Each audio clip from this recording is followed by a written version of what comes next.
Aloha, everyone. Welcome. Today we'll be focusing on finding a flow and using that flow to build a little momentum so that we can transition really smoothly, not just between poses, but between different levels. So we'll have a lot of fun with that. Please spread out your blanket. That will create a really nice surface for some extra textures on your hands and your feet, and will also make your core a lot stronger. You may want to have 2 blocks. If you've got them, set them over to the left-hand side. Can you make sure I'm not being mirrored right now? We'll use them a little bit later. You might want an additional blanket for your knees and maybe a strap for our restorative pose at the end. With that, let's all turn to the right and start making our way down to the back. Take your time. And when you eventually arrive, you can stretch out the legs, stretch out the arms, however is comfortable, and we'll start with some breathing. So first, notice how it feels to be supported by the earth. You feel that balance of your weight sinking into the earth, but also this sense of the earth rising up to meet you. Notice if being in this held position allows the breath to become smooth and even. Try breathing through the nose if you can. Bonus, rest the tongue on the roof of the mouth.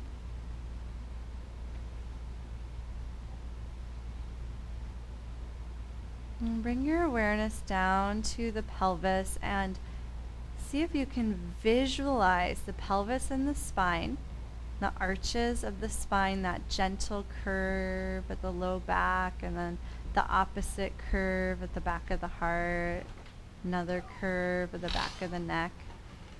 And imagine the curves of the spine like a flowing river. So we want the curves to be really long and smooth and even.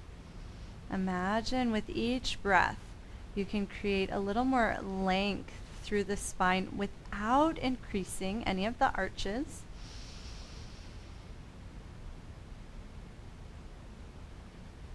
And with each exhale, perhaps you feel that sense of support gently wrapping around the spine and beyond. I find that when I inhale to lengthen my spine, in order to prevent my back from arching, my core has to engage. I invite you to notice if that's happening for you too, and if it's not, just become aware of that potential, of that stability, preventing the pelvis from tipping and the low back from overarching. Let's just take a few more breaths like this, and at any point, please make any adjustments so that you can be as comfortable and supported as possible.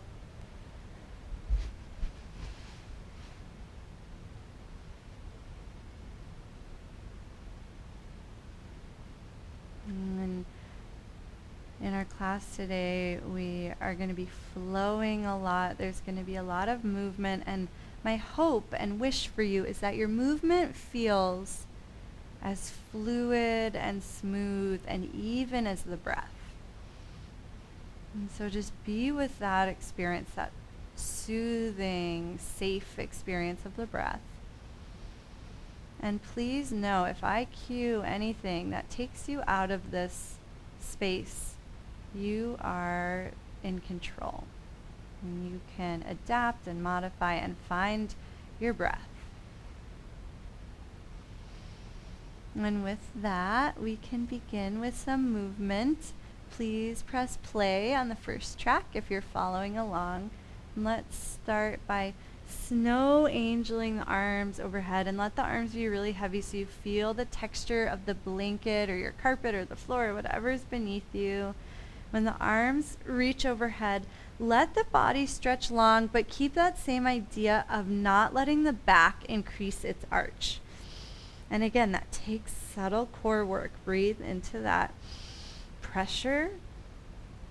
And now start to graze the heels along the mat, bringing them in towards the sit bones. Float the hands towards the heels and reach your knees forward so that the pelvis floats away from the mat, and then set the pelvis down once again. Take a few of these pulses and release any sense of effort, and see if you can magically let the hips float and almost feel like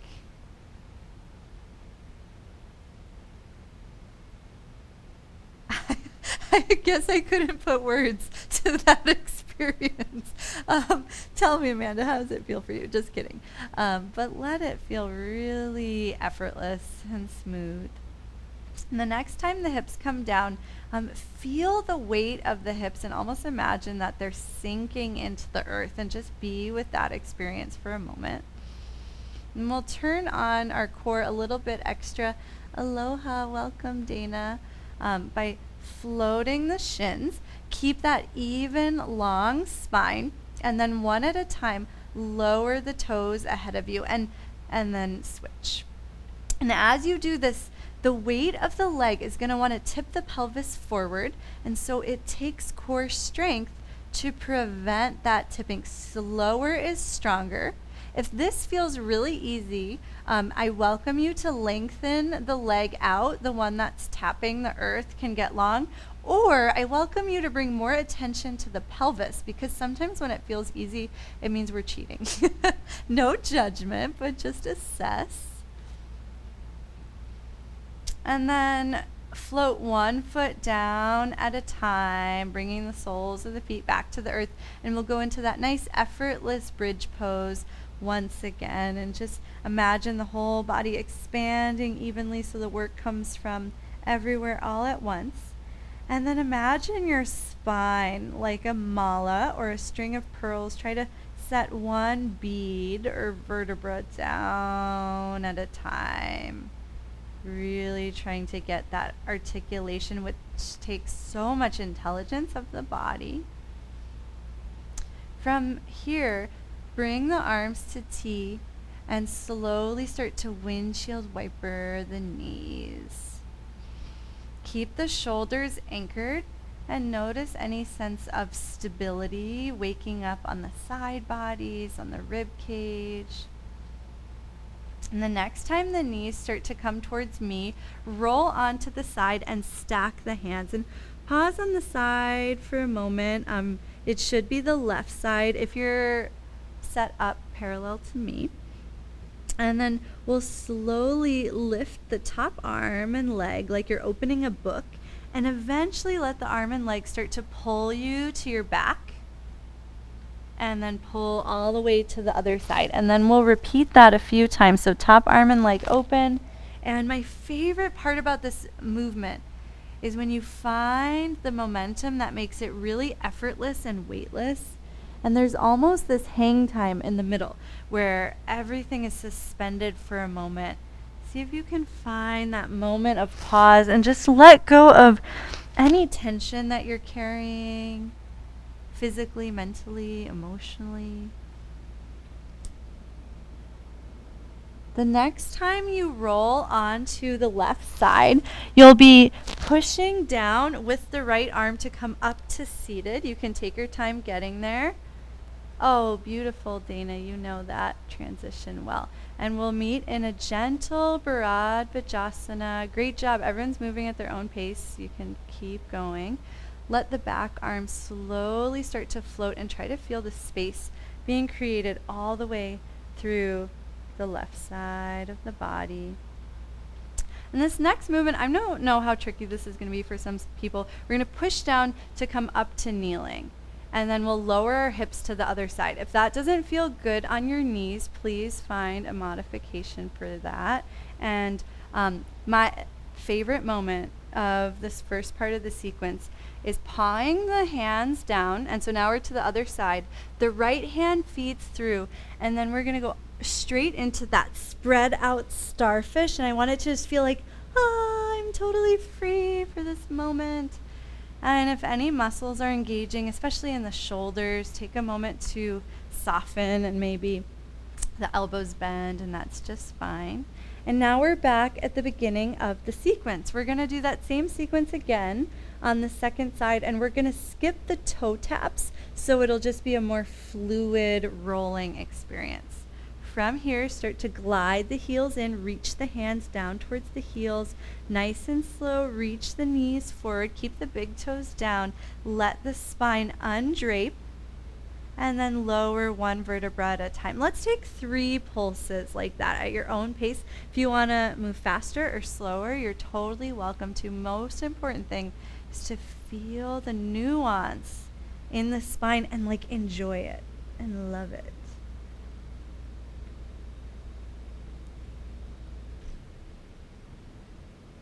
The next time the hips touch the earth, let the hands open to T. We start with gentle windshield wipers. I invite you to keep these as small as possible at first. And then if they want to get bigger, and you can do that in a stable way, that's just fine. And then eventually these turn into what I call the baby rolls, where we roll from one side and then open like a book and roll to the other side. When we repeat this in the future, we'll just do a couple, but for this second round, we do get a nice core firing in the gentlest way, so we'll do a couple extra. And then the next time you're rolling towards me onto the right side, you'll push down with the left hand and come up into that easeful bharadvajasana. And notice how as you come up, how natural it is to side bend. It's like the body just wants that. So we're going to go through that whole thing one more time on each side, a little bit faster. So lift the hands, float to kneeling, and then hips to the other side. Paw the hands down, bottom arm feeds through, starfish. Spread out. Pause here for as long as you want. Like I said, there is going to be a lot of movement in class today, so please enjoy stillness as much and as long as you need to stay balanced. When you're ready, glide the heels, reach hands towards heels. We'll just do one hip pulse here, but really make it count by bringing awareness to each vertebra, especially as you set the spine back down. Tee the arms, windshield wipers, right into those baby rolls, rolling towards me and then away. And then the next time you roll towards me, we'll go right into bharadvajasana, adding that side bend. Float onto the knees, or however is comfortable for you, to get to the other side.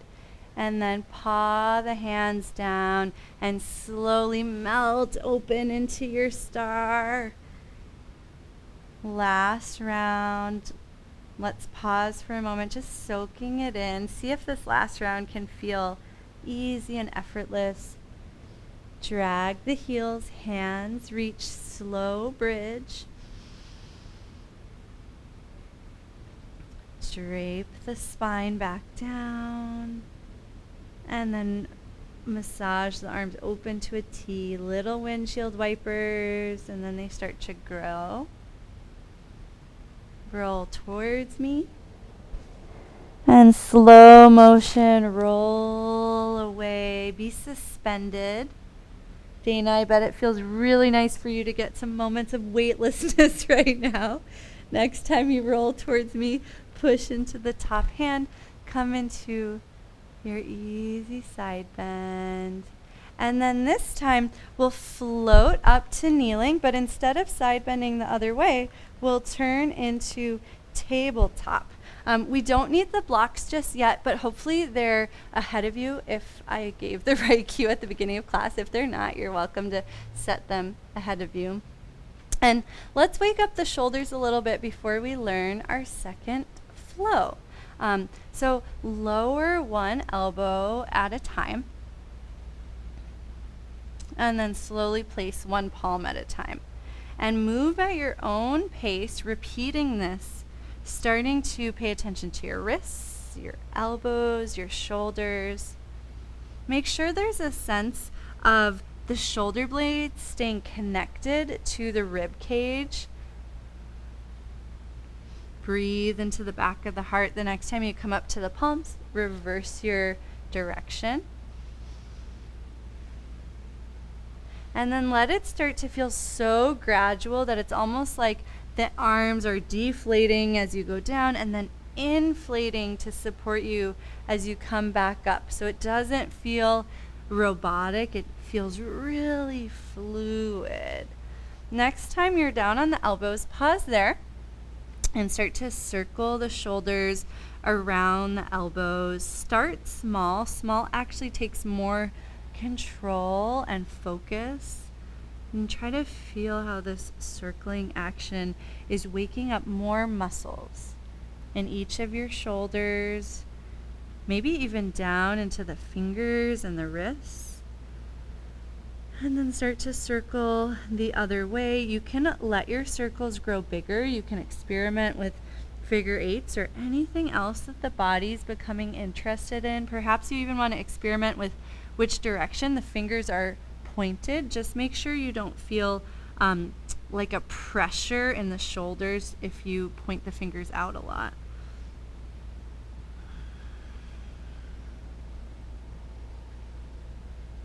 And then come back to center. Let the hips melt to the heels. If you keep the legs together, it'll be more of a diaphragmatic breath. If you open the knees, it'll be a little more relaxed and gentle in your breathing. So whatever your body is craving, just make sure it feels okay on the back and shoulders. And then push down into the knees. Send the hips forward so you're slowly coming up to a high kneel. Bring your hands to the front of your hips, and we'll take a couple of our rock backs.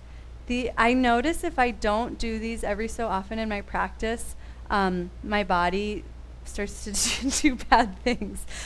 So hopefully this helps your hips and psoas feel amazing. Make sure you're breathing, and you don't want to feel any pressure in the low back as you're doing this. You don't have to go back very far. And the next time you float up, pause, and now you can grab your blocks and place them at whatever height is comfortable for you. I'm using my middle height. Take a moment to find a neutral spine and start to glide the left foot back so it grazes your blanket and keeps contact. This is the beginning of our second sequence that we're going to be repeating. So without tilting the pelvis, try to lift the leg. It should feel hard and limited, I can't lift it very far. And then put the foot back down and try this a couple of times. Just make sure there's no cramping in the muscles. If there is, it's okay to tip the pelvis a little bit, but or just not lift the legs so high. The next time the toes come down, you can tuck them under, shift the weight into the left hand on the block, and slowly, for this first round, bring the right hand to the right hip, push down into the right knee, and slowly rotate towards me. I'm doing it this way because I want you, Dana, I think maybe switch knees. The right knee is forward. Yeah. Cool. And maybe that was my bad. You have black pants on, so it's kind of hard to see. So I want more of the movement to come from the outer hip opening. Okay? And then eventually we're going to add this arm circle, but I don't want it to be too much in the arm and in the rib cage, so that's why we practiced with the hip first. So once you've got the hang of it, you can add the arm. And if you're not sure, just keep the hand on the hip. That really keeps you honest. This is why chickens don't do yoga, because it's so much less satisfying when you only have a little wing. And then the next time the arm comes down, place it to the block, tuck both sets of toes under. We'll lift the knees and push back to our staggered down dog. If you don't like the hands on the block, it's totally fine to put them on the earth. I just find it easier to keep them there because they already are there. So we're staying in down dog for a moment while I'm talking. as we come forward, eventually, the right knee is going to lower, and I want you to notice how the left leg so effortlessly can step forward. Let's try it. Slowly shift forward to plank, lower the right knee, and then let the left leg just follow that momentum, and then the body actually follows as well, and you can slowly come up to anjaneyasana. And then just as effortlessly as you lifted, you can release down. And this is why we have our blocks. My favorite moment, hands to blocks. You might want them at a higher height. Lift the back knee, lift the hips. Try to keep the front big toe down and sway the hips a few times in parsvottanasana. Try to keep equal weight in both feet, even though you're pitched forward.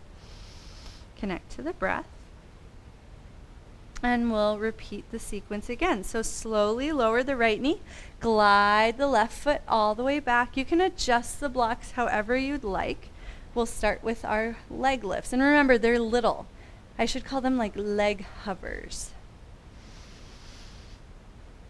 The next time the leg lowers, shift the weight to the left and slowly open through the outer right hip, rotating to the right. And then the right hand plants, lift the hips, take a moment in staggered down dog.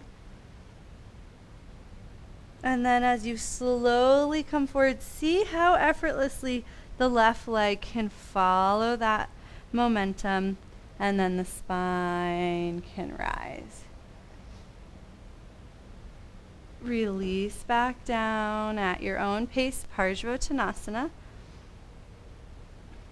And grab onto the blocks, walk them over to the right, turning all 10 toes, so you're in a straddle, and then keep walking all the way over so the toes are inside of the right foot. The right foot's going to turn out to the short edge of the mat, and then let the left foot turn in just a little bit. Push down into the feet and slowly inflate into Virabhadrasana 2. Satyam, can you hit play on the music? And we didn't have music here, so I totally forgot to tell you to go to the second track. Feel free to do that now. From Vira 2, push into the back foot, gently shifting the weight forward, and then push into the front foot, gently pushing the weight.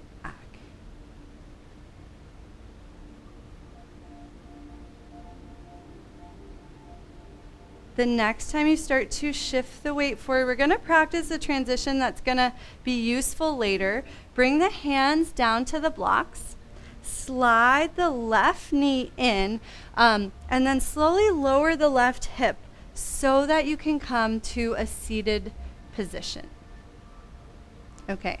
We don't actually need to be in this position right now, but I want the body to start to learn that pathway. So now we'll reverse it, which actually is a great way to learn the pathway as well. So the right foot comes outside of the blocks. Slowly roll forward. This actually might be hard on some people's hips, so you can use the left hand. Push down into the left hand to get a little help, and then place the hands to the blocks. And we'll prepare to do the whole sequence on the second side. So you should have the right foot forward, blocks inside of the right foot. As you're ready, the right foot is going to glide back into that high table position. Take a breath here, and then whenever you're ready, take some pulses with the leg. I notice one of my glutes is way stronger than the other, so notice if this feels easier or harder on this side. No judgment, it's just great to know. Set the toes down, tuck them, shift the weight to the right now. Big circle, left hand reaches forward, up and back. If you liked practicing with the chicken wing a couple of times, you're welcome to do that.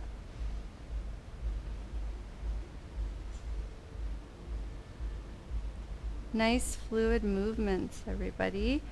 Next time the hand comes down, place it to the block, tuck all 10 toes, lift the knee, press into the hands to send the hips up and back. You can add a little sway here if you want. And then I'm just preparing you to ride the momentum of lowering the knee and the hips and just letting the right leg step forward as effortlessly as possible. So whenever you're ready, you can shift the weight forward, lower the knee, and let the right leg step. Push down to slowly rise up, kind of our overly dramatic anjaneyasana, but it feels so good. And then the hands meet the blocks. Tuck the toes, lift the back knee, and let the hips reach back. You can sway them a little bit.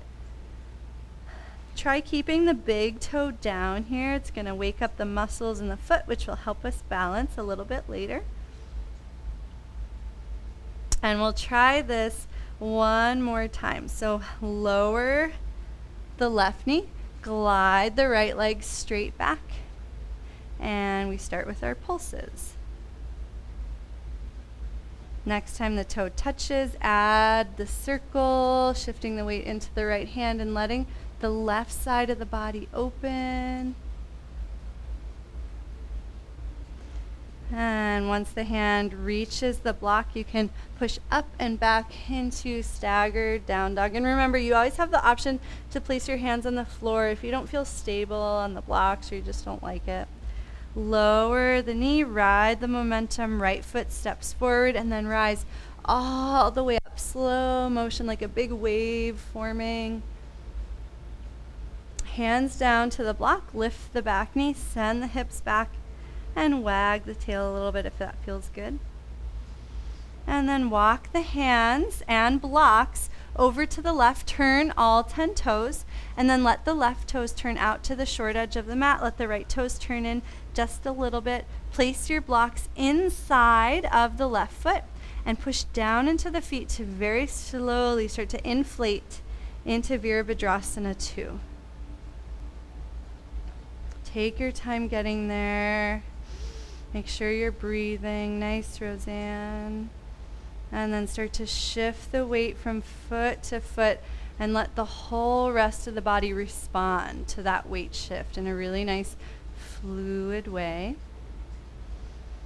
And the next time the weight starts to shift forward into the left foot, we'll practice that transition. So hands down to the blocks, right leg steps forward, slowly lower the right hip, and sit cross-legged or however is comfortable for you. And we're actually going to pause just to have a moment of stillness and absorption. And just notice the sensation of the earth beneath you, and the skin and air around you, and maybe even the beating of your heart or the breath flowing within you.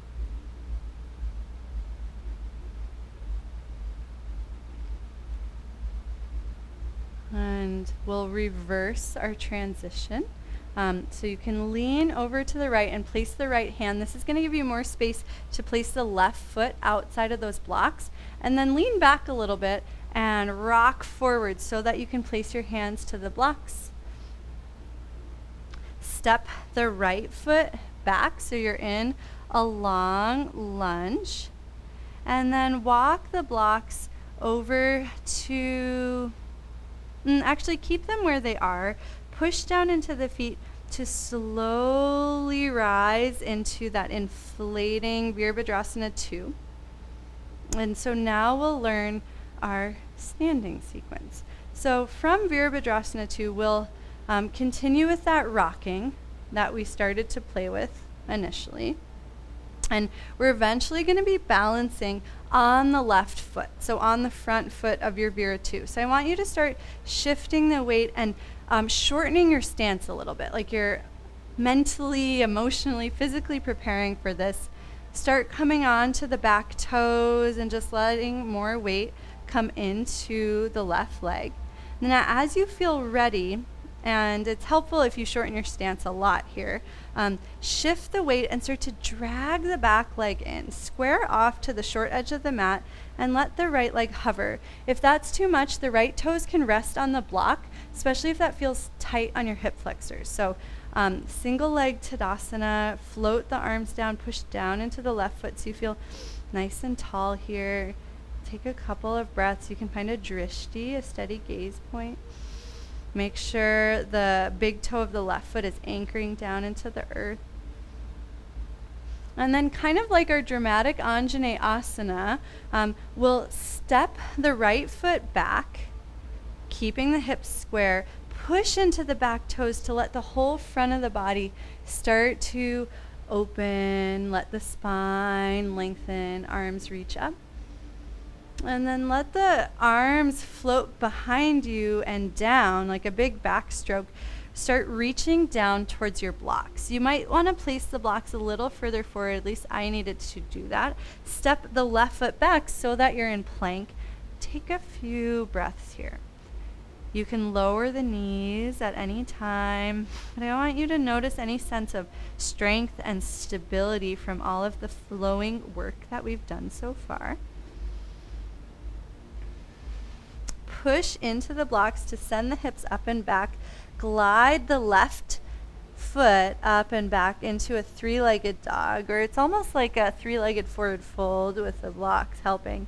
And then as you shift forward, let the left leg swing, going back to where it was before, and walk the blocks over to the other side, setting up for Virabhadrasana 2 on the second side. So the blocks go inside the right foot, right toes turn to the short edge, left toes come in a little bit, and then slowly inflate by pushing evenly into both legs. Take your time getting there. And once you arrive, gently sway from side to side. And then we're starting to prepare to balance on the right leg now. And so you can heel toe the back foot in a little. You can start coming on to the back heel, taking more weight in the right leg. And let the right leg feel strong. Let it start to explore. Maybe bend the right knee a little bit extra. And then eventually, as you feel ready, send the weight into the right leg and drag the left leg forward and up into single-legged tadasana. Option to rest the toes on the block or keep the foot hovering. It's up to you. Check in with the pelvis. Let the tailbone be heavy. See if you can breathe length through the spine, just like we did at the beginning of class. Inhaling to create that space. And exhaling to feel the support. Bend the right knee a little bit, bouncing, and start to step the left foot straight back till the toes can touch the earth, and then push into the left toes to send that wave up the front of the hip all the way through the spine. Big supported back bend, arms backstroke, and then come all the way down to the blocks. And if the plank was too much, you can stay right here with the extra support of the right leg or step the right leg back. And we'll pause in plank. Feel free at any time to lower knees, take a resting pose in bharadvajasana, or appreciate your strength right now in plank pose. And then bend the knees, send the hips back, let the right leg float, and then let it swing forward to the outside of the blocks. This time we'll practice that transition from before. So the left knee glides in. Slowly lean over to the left so the left hand can support you as you bring the left hip down. And then eventually the right hip comes down and you sit cross-legged. And take a moment in the seated position. If this isn't a comfortable position to absorb in, you're welcome to sit however you like. And just let that sequence embed itself in your muscle memory. Focus on the breath, focus on your heartbeat.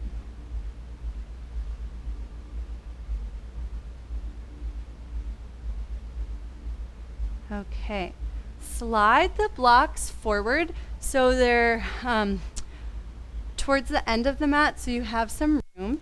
Feel free to grab a sip of water. We're going to do something that we haven't done in such a long time. Like literally probably a year. We're going to put all three of those sequences together in one nice flowing lovely sequence that takes you from the ground all the way to standing and back down. My hope for you is that the momentum and the smooth movements make it feel really like poetry in your body. If it doesn't feel that way, feel free to skip anything and just meet us later in the sequence. Yeah, let's go to the third track too.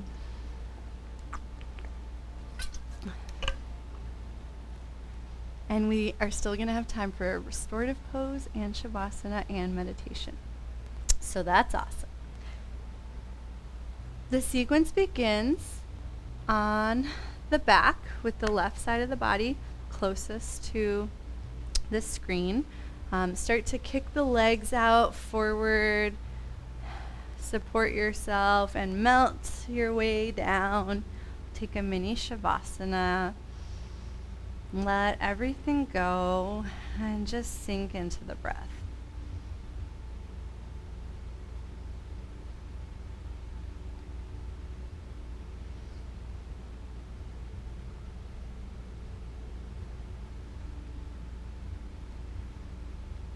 And we'll begin our sequence. Snow angel, the arms overhead, big star. Take a breath. Glide the heels in, reach the hands towards the heels, slowly hover the hips, and then melt one vertebra down at a time. Sacrum touches last. Glide the arms to T, little windshield wipers with the legs. And then eventually it's up to you when you'll start those baby rolls. We'll just take 2 or 3. And the next time you're rolling to the left, push down into the right hand to come up into side bending bharad.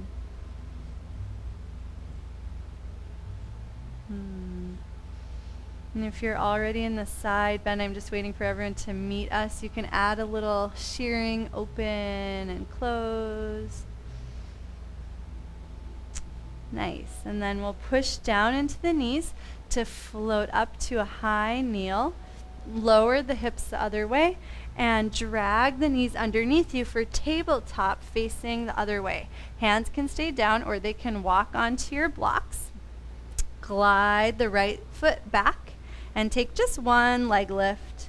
Lower the right toes, tuck them under, shift the weight to the right, and circle open towards me, letting the left side of the body open, especially that outer left hip. Hand touches down. Stagger down dog, push the hips up and back nice and slow. One breath here, and then melt the left knee down and ride the momentum. Let the right foot step outside of the blocks. Push down into the legs, unfurling up. Oh, nice, you're already there. See, the momentum just carries you. And then release the hands down. I do recommend the blocks for this one. Lift the back knee, send the hips up and back, and sway them from side to side for parsvottanasana. Center the hips, start to walk the blocks over to the left, turning the toes all the way out, placing the blocks inside of the left foot, and then inflate into Virabhadrasana 2. Take your time. That's one of our bigger transitions. Yeah, go right into the rocking. And then whenever you feel ready, you'll shift the weight into the right foot and drag the left foot back into single-legged tadasana. Take a breath here. Try to relax the right hip. And then send the right foot back. Keep the heel lifted and then push into the right toes to open the body. Big circle with the arms. And then they lower all the way to the blocks. Place the blocks wherever is comfortable for plank pose. Take a couple of breaths here. And then bring the left knee in. And then the right. Sit the hips over to the left and then cross the right leg in front. Pause in your seated position. Take a couple of breaths here, just taking in your sequence. Anyone surprised at how easy it was to get from the floor all the way up? Or maybe how hard it was. That's okay too. Slide the blocks forward so they're at the edge of your mat. And we're just going to do that one more time on the second side. So take your time spreading out, making your way onto your back. We'll all meet in a mini savasana. And just breathe.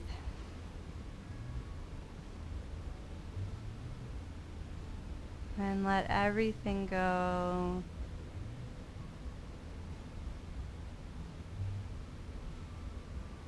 And we'll begin our sequence, big circle with the arms and pause and star. And then drag the heels, reach the fingers, let the hips float effortlessly. Release the spine down.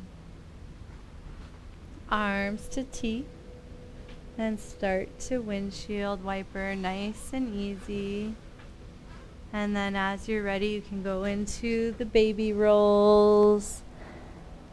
And even though we're flowing through the whole sequence, we don't have to move any faster. In fact, maybe you're feeling even more and just appreciating each moment in the body. Next time you roll towards me, push down into the left hand, coming up into the side bend. No need to rush.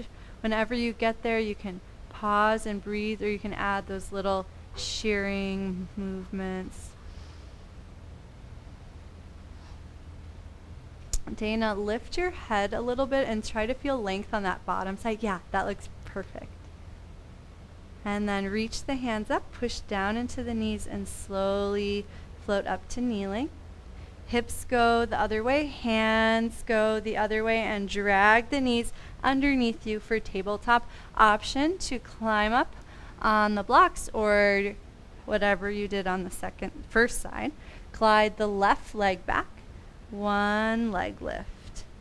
Lower the left toes, shift the weight into the left hand, circle open the right side of the body.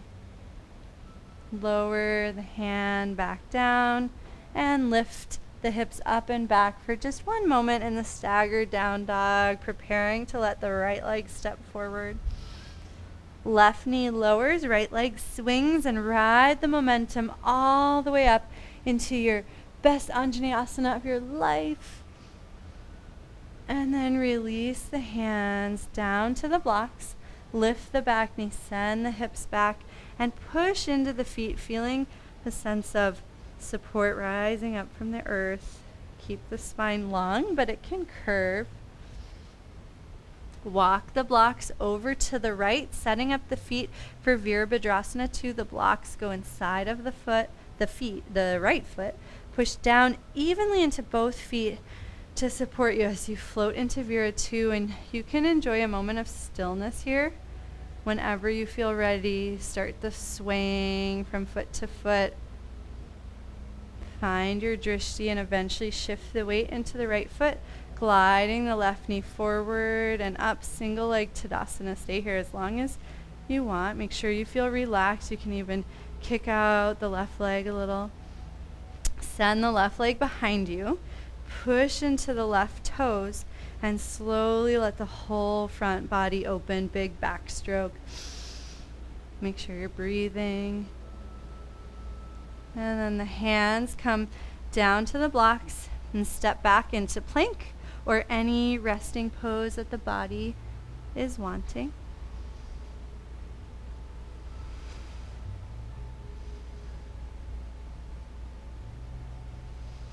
Couple of breaths here.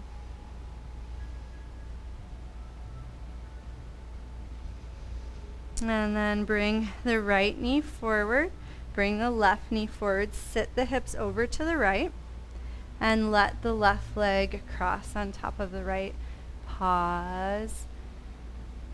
And absorb.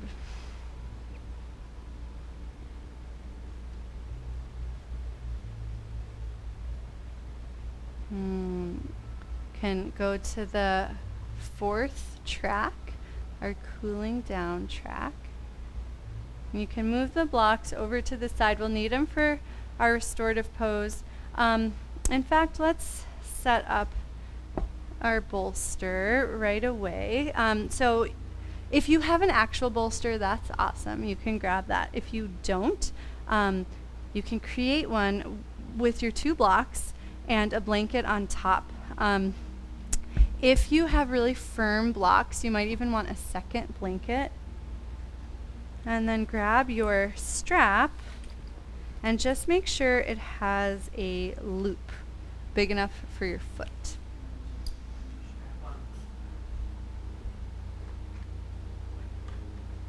Oh. And then when you do have your strap, the loop is going to go closest to you and the tail is going to go up towards the bolster on the right side of your mat. And then you can turn towards me and let's start kneeling for a moment. So I don't know if I told you what side to have it on, but it looks like everyone here in person has it on the right side, which is great. From kneeling, sit your hips over to the right, and let's just take some nice, gentle twists to the right. And just breathe. You can even rock and massage the outer right hip a little bit, just against the ground. And then lower the right forearm and let the left side of the body open. Gently point the heart down just a little bit. And then push down into the right arm and let the heart open. And just take a couple of these nice massage-like movements, letting the shoulder slide freely on the rib cage. And then start to stagger the legs so the top leg slides off of the bottom leg. I like to line my top thigh up with the sole of my bottom foot, but just make sure that the top knee, the inside of the top knee feels supported and there's no sense of stretching or pressure there. Slowly start to lower the body down onto the bolster. And for restorative poses, I do recommend silence, but if you're enjoying the soothing music and it helps you relax more, then that's absolutely fine.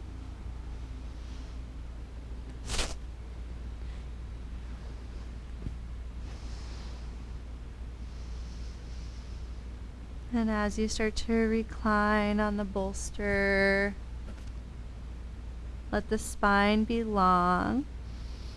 Notice any sense of opening in the front of that top hip.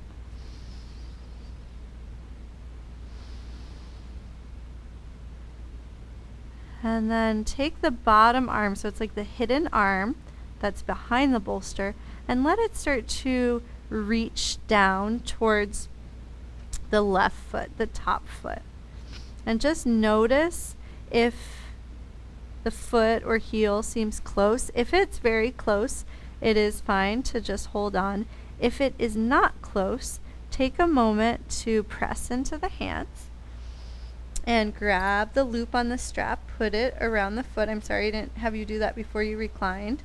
And then just grab the strap with your right hand. And I recommend having the right hand reaching back.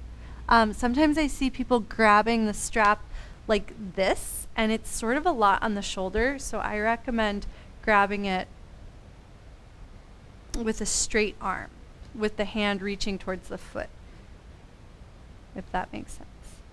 And make sure this feels comfortable and safe. If anything doesn't feel good, like in your shoulder or in the front of that left hip, definitely release the strap. Still lots of benefits from being in this nice side lying position. And then let the movement come from your breath. And we'll just spend about another minute here. That's about 6 breaths.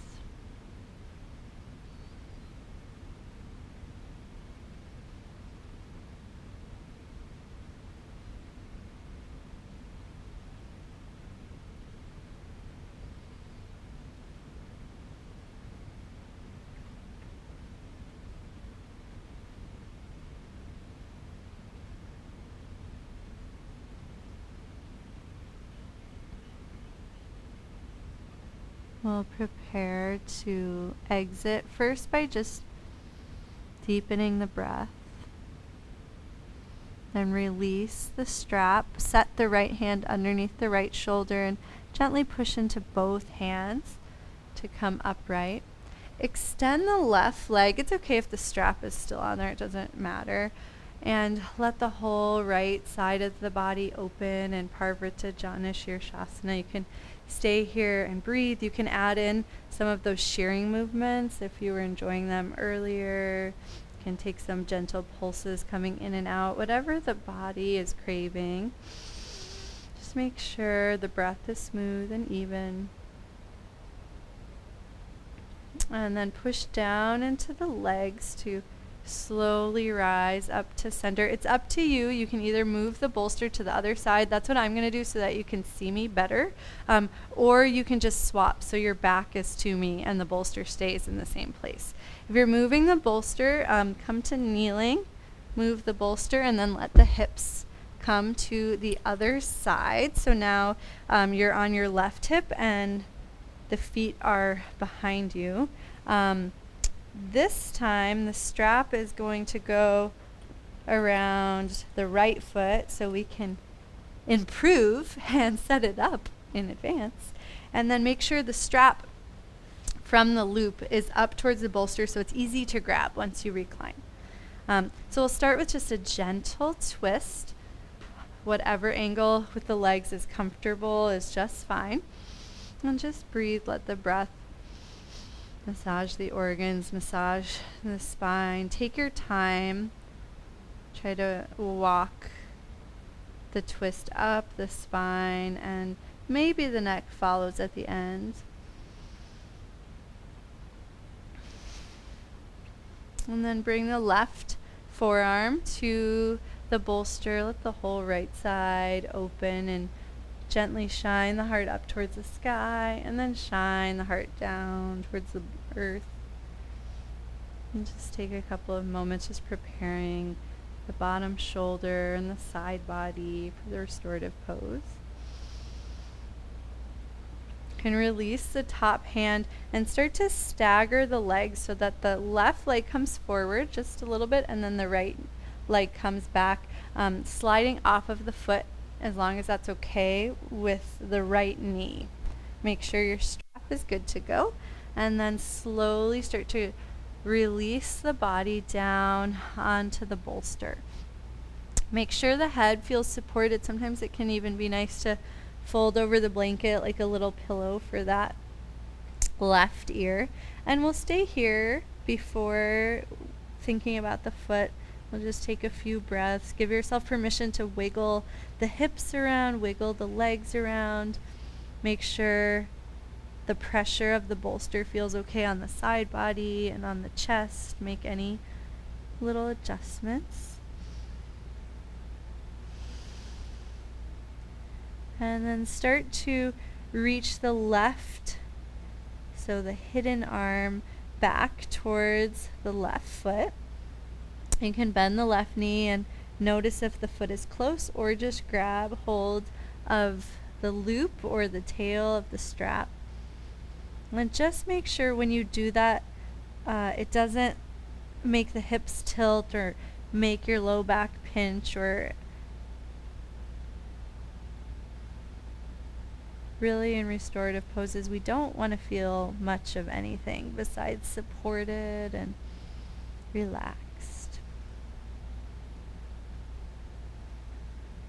The top arm can do whatever is comfortable. I like to hug my bolster. You can try anything you want. And just breathe.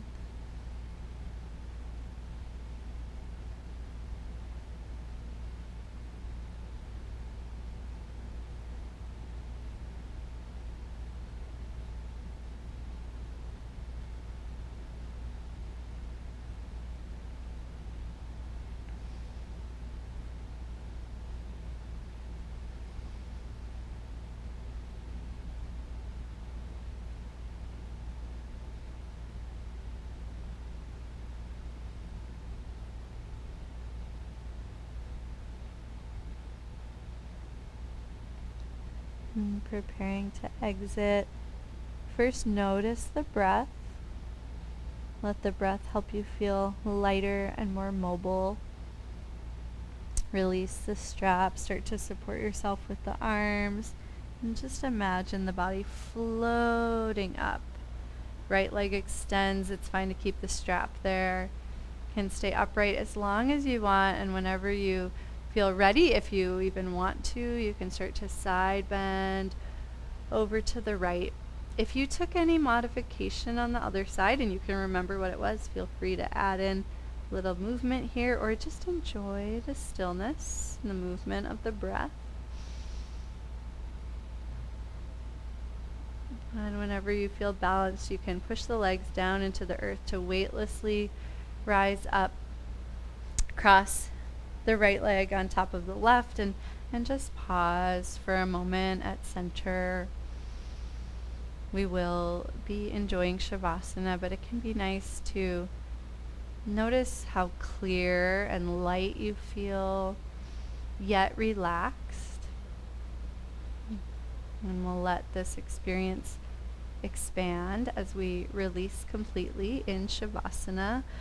You can take any Shavasana you like. Because we have the blocks and the blanket and the strap, if you enjoy the legs up version of Shavasana, you're kind of set up for that. We've been doing it as a restorative pose a lot, where you take the strap and it goes around the top blanket as well as the legs. So you're more than welcome to do that. You get a little extra inversion in Shavasana. You can also turn the bolster perpendicular to the legs and just put it underneath the backs of the knees. And Dana, I don't know if you're familiar with side-lying Shavasana. I know at a certain point in pregnancy that is a great version of Shavasana, so let me know if you need some tips for that. Oh, I don't know if you heard that. Dana, are you still okay on your back, or? I am, but I'm transitioning out of being comfortable on my back. I would love to help you with side lying Shavasana if you would like. It's great for that. Apparently the left side is optimal. So, and anyone else is welcome to try this as well. You do need sort of a lot of props. You need one for your head, one for your arms, and one for your knee and foot. So I'm going to grab a couple extra blankets. Blocks work, they're just not quite as cozy. Yeah, couch cushions are great. So the one for your head is pretty obvious. It's just so that your neck stays in like good alignment with your spine. The one for the legs is going to go between the knees and the feet so that the knees are hips distance as well as the feet, because you don't want like internal or external rotation. Depending on the width of your hips, you might need to like fold I fold the blanket and it feels more supported, so you can play with that. And then the final one is for the arms, and I like a pretty big roll here so that the top arm isn't putting pressure in the shoulder socket, if that makes sense. Like if the cushion's too little, then the arm sort of drops and hangs in the shoulder socket. So just a big enough support for that top arm. Ah, that looks really cozy. Sorry, don't want to make anyone jealous, especially once you're strapped to your bolster, but feel free to join me and Dana in side-lying Shavasana if you'd like. And then wherever you are is best, and you're perfect. You can start to release any attachment to the body and feel that sense of softening, maybe even melting. And let your attention be on the breath.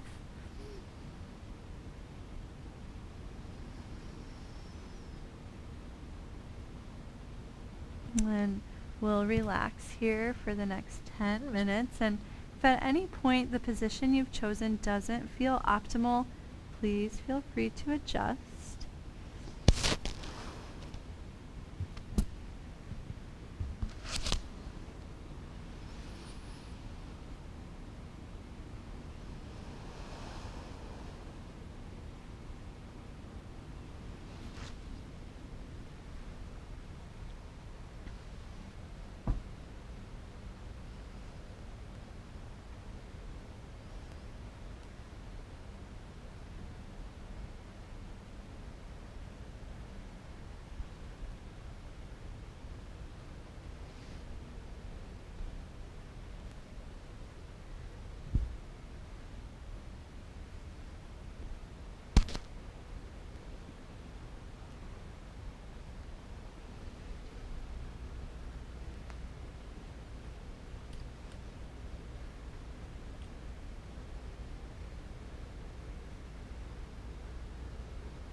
Let yourself just be.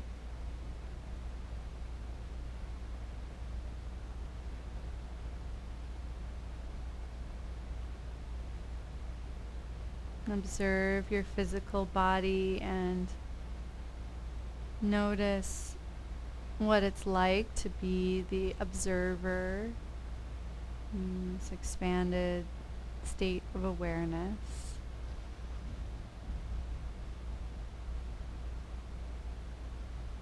And I find from this observer space, each moment is a little sweeter and richer. And so I invite you to stay in that space as you notice the breath and you make gentle movements and see what that experience is like for you.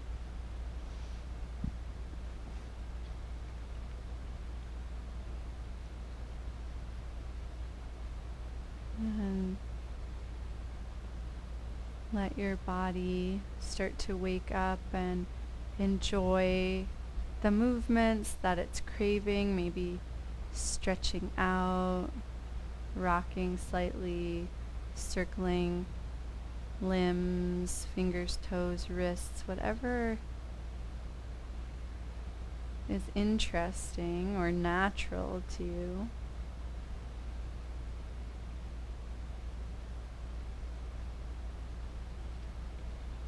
And the eventual pathway up is to seated, but I invite you to take the scenic route and enjoy any stops along the way. Be present with what the body is inviting you to do.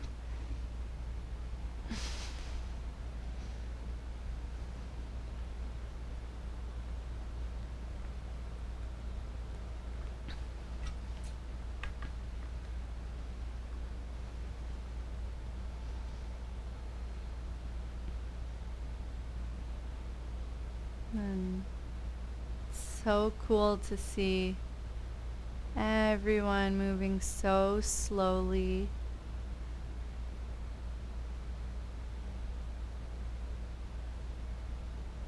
And I invite you, as you eventually arrive at your seat, to just notice your state of being based on how each of you came out of Shavasana so delicately and consciously. It seems like you've let go of the body and you've tuned into this deeper inner experience.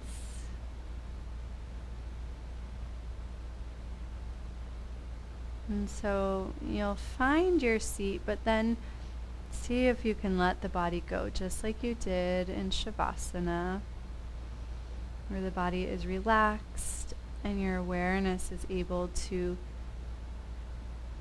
sink beneath the surface.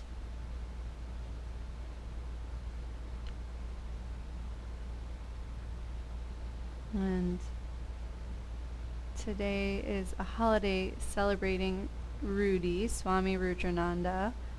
And so for our meditation, we will work with the wish to grow. And this was one of the amazing meditation practices that Rudi passed down to us. And he said that the wish to grow is the most powerful force in the whole universe.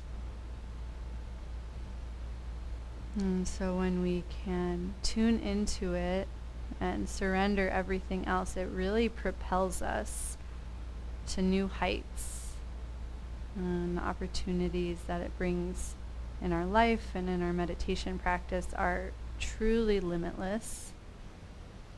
And so first, just be open to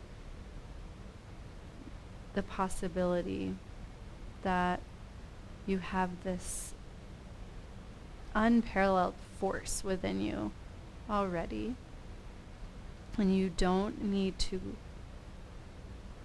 create it.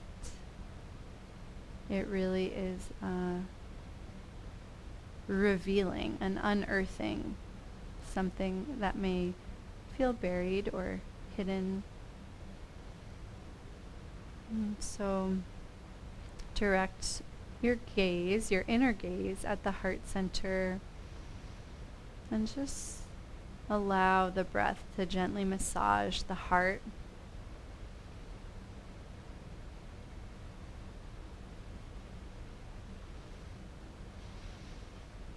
And notice any sensations that start to arise.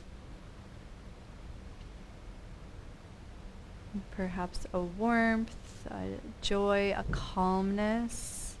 Whatever the fruits of your practice are can often be found in the heart.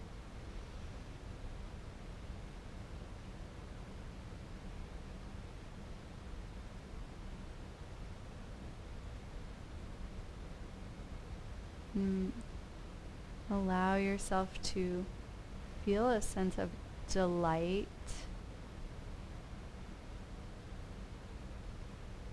at whatever is arising.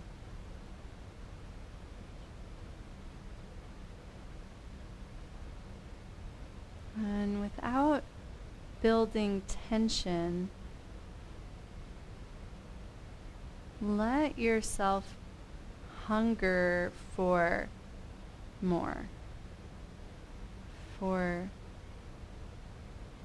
more profound sense of joy, clarity, whatever brings you to this practice. Each of you has a reason. Really try to feel the wish to increase that, to increase your spiritual capacity to grow.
And Rudy says we must ask again and again from a deeper and deeper place within. And so wherever you're experiencing your wish, try opening even more and letting it become more and more real, more and more rich for you. And you can say to yourself, I deeply wish to surrender, open, and grow. And those words came from Rudy. I deeply wish to surrender, to open, and grow.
Hmm.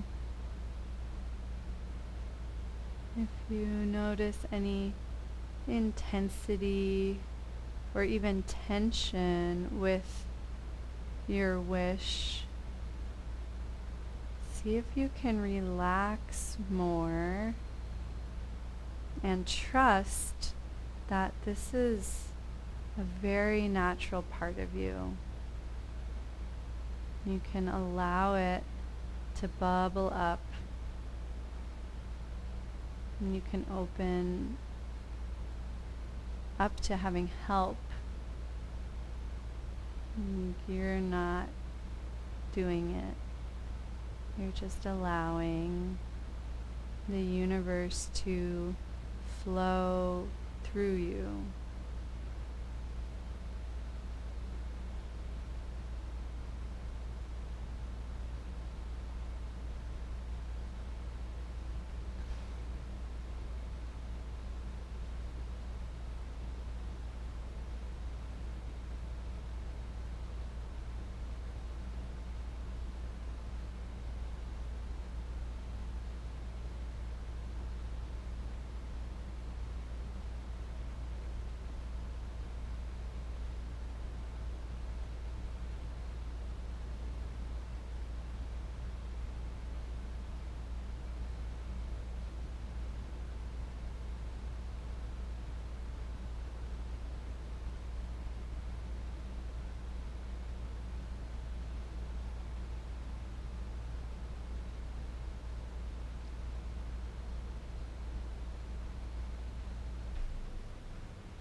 Thank you so much for practicing today. Namaste.